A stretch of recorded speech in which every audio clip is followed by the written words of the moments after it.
So welcome to the Kinky Show with Jack and Maya. And today we have a special guest, one of our top hottest models, Derek Synklaire. Hello. How are you doing, Derek? Good. How about yourself? I'm great. So... Well, Derek, you've been traveling across the country. This is the third time that you've been to the DLH studios. Yeah. And we're so glad to have you. I'm glad to be back. A glamorous, world-famous model right here in our humble studio. I don't know about world famous, but... Well, you're all over the place. I know that I closely watch that. I see you popping up all over on everywhere. Various websites as a hot damsel in distress getting tied up. And such is life, I guess. God, right? I keep popping up everywhere. It's a hard job, but somebody has to do it, right? Yeah, exactly. Someone's got to do it. It's a dirty job. How did you get involved in modeling? How did you start? Yeah, this is a common question, and I give the same answer because it is the God's honest truth, but it was completely by accident.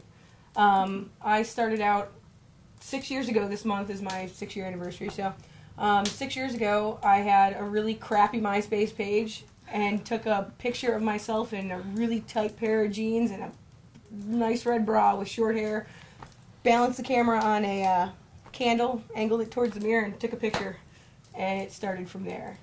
So I had, if you would have told me, 6, 7 years ago that I would have been modeling, I would have laughed at you. Yeah. Well, this is modeling now. Somehow you went from modeling into kinky type stuff, which is how we know you. And I know you do some other things. But let's talk a little about the bdsm, bondage, dominance, damsel in distress. How did that come about? Is that new or? No, I've been doing that about 3 to 4 years out of the 6. I knew that as soon I started out modeling nude for artistic nudes, and I knew that I wanted to get into bondage because it was something that I liked, and I had a very lucky call from a producer down in Florida, and he kind of got the ball rolling for me. I think I shot with him in, late July, and he badgered me to come to FetishCon 07, and I was like, I don't know, and went, had a blast, and ball kept rolling. And who's that producer? Finicky. I don't think I know. I think he does work for Fetish Vault. Okay, all right, I've heard the name. Yeah.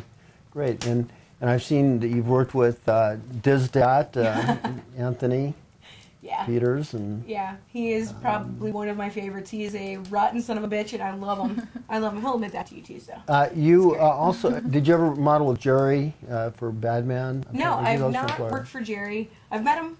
At a Christmas party this past year. Really nice guy. I just have not had the opportunity to work for him because I'm never in Florida anymore. It's on the road. Yeah. So you mentioned earlier that you're just kind of sessioning your way across the country. Yeah, I started doing sessions about 6 months ago, and it kind of picked up, and I've been doing pretty well with it. So it's a little chance for me to be a complete bitch, which is great.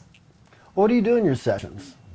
It ranges from anywhere from just typical BDSM to physical domination, like wrestling and beatdowns and things like that.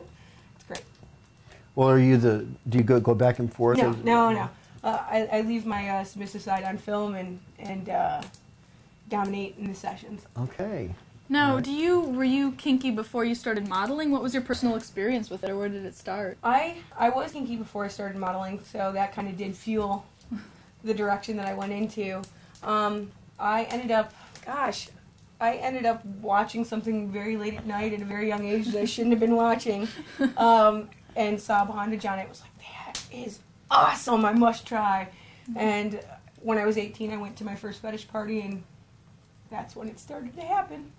Where do you think it comes from? This is one of the things we talk about in our show is, what is this strange desire, obsession that so many of us have to be tied up, tie up, be whipped, whip. Honestly, I don't know. Where does that come from? I have no idea where that comes from. I think it's just in me. It's something in you. There. Just born with it, or I think so. Mm-hmm. And would you say you lean one way or the other? Do you really? You said in your professional session work you're a dom, but I think that I'm pretty much a switch. Mm-hmm. So it helps to be able to be on both sides of the flogger, so to speak. It's still fun. So I'm noticing that I'm leaning a little bit more towards my mean, cruel, nasty side. So, but maybe it's just because I've been doing so many sessions. I don't know. Well, I guess it's one of those things that evolves as we get to know ourselves better and have the experience. We feel more comfortable. Well, it's great having you on the show today, Derek. We're going to be shooting a damsel in distress, one of our Tales from the Kidnapper episodes today, and off camera is our good friend Luke DeGray, and he'll be tormenting you today at my request as the kidnapper. And so I'm looking forward to working with you again, and Me too. and we're going to get rolling. And so thank you, Derek, for coming out. Thank you so much.